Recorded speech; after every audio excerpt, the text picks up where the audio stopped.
central to that law was the fact that sons and daughters of Filipino Americans can also vote in Philippine elections, can also opt for Philippine citizenship.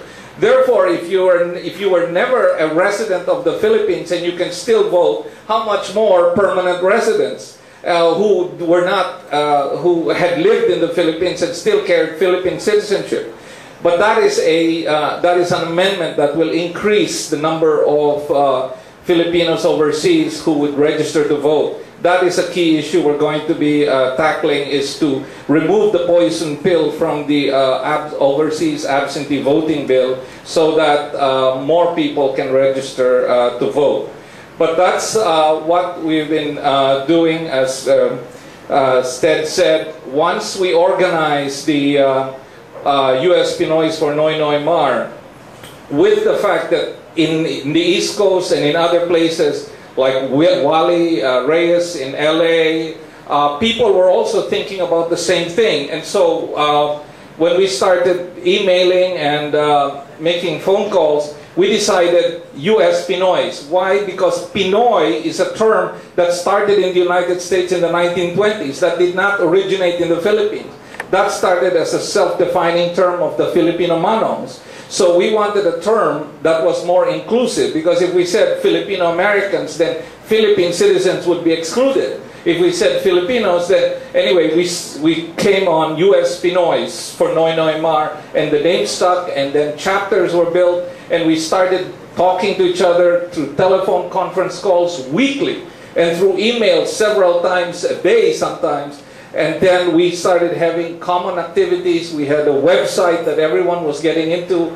And for the first time, I mean, as a group, we raised 100,000.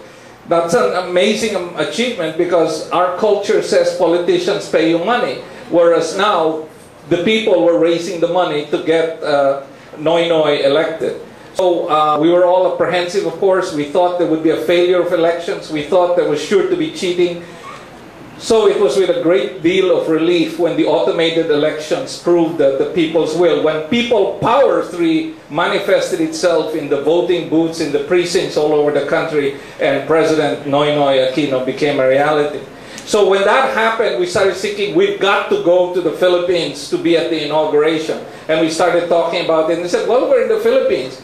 Why don't we meet and have a conference so that we can consolidate and make this group that we formed, the U.S. Pinoys for Noynoy Mar, continue on? So the idea was to have a conference and become the U.S. Pinoys for good governance. As Greg said, we helped Noynoy win. Now we have to help Noynoy succeed.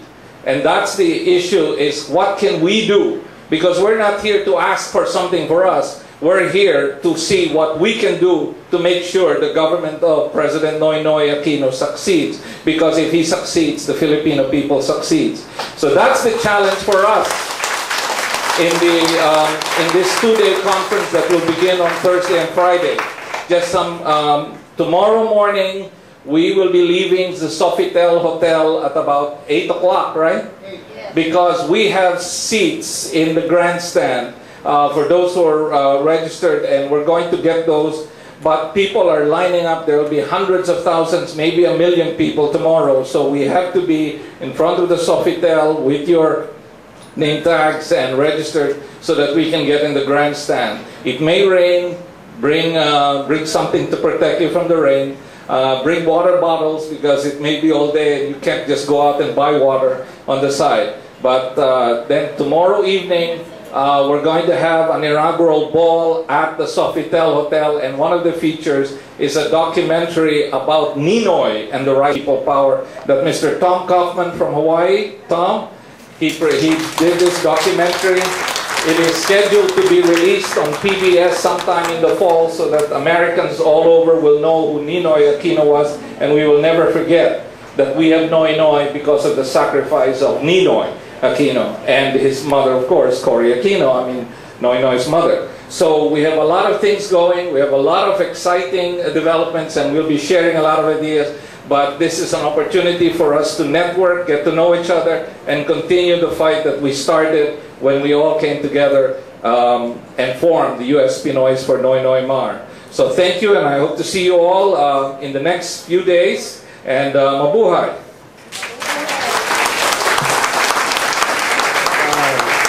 Thank you, Rodel. What Rodel did not mention when he stayed here, yes, he was the first one who stayed here. When I called him from the United States, he was staying at Dusit Hotel. What he did not tell you was that he had an order to be liquidated. One of the powerful politicians here became his enemy because he exposed his operations, his criminal operations. So when I called him, he said he was staying at Dusit Hotel. Rodel, you don't know the Philippines like I do, you know. So you better get out of there and stay in my place. That way you have some security and you're safe. So that was the background facts there. You share something in common with the Deputy Head of Mission of the United States here, Leslie Bassett. She went to the University of California in Davis, and many of you went there, and many of her children went there. Just want to let you know that we share a lot of things in common here. Before I call the next speaker, I'd like to say a few things about her. She is a very remarkably talented woman. She is a comedian. She incorporates politics in her acts, which made her very popular in this campaign. I'd like to call May.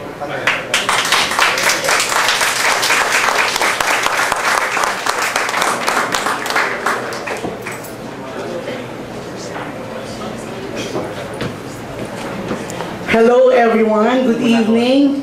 Of course, there are lots of friends here whom I've met in the States. Magandang gabi po sa inyong lahat. So, but to people who don't know me, I'm also Juana Change. So I usually come out on the YouTube. I do political satire, and I'm not supposed to make you all feel comfortable. Because if you're comfortable, nothing ever changes. Okay, so, but anyways, you know, before I went to the States, when they invited me, I was really so afraid. Apart from I have to speak in English, you know, I've been warned about you guys in America. They said, May, you want to go there? Meet those guys? They left us. Fuck them.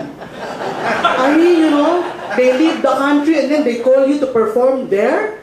Why are they there? They're comfortable and they want to be comfortable. So why do you have to meet those guys? I said, oh, nga no. But you know, maybe not all of them are like that. I go. And so anyways, it was a free trip to the US. And so I went. Okay, and then when I got there, you know, I met this woman. Where's Tita Conching there? Tita Charito. Tita Glo. You know, these guys, I'd go there, you know, I wore my duster costume. And in the backdrop was the whole Cavite, Kahirapan, people who were like eating from leftover food from the garbage. You know, these guys, they watch the show 3 times, they cry 3 times, and they give 3 times. So those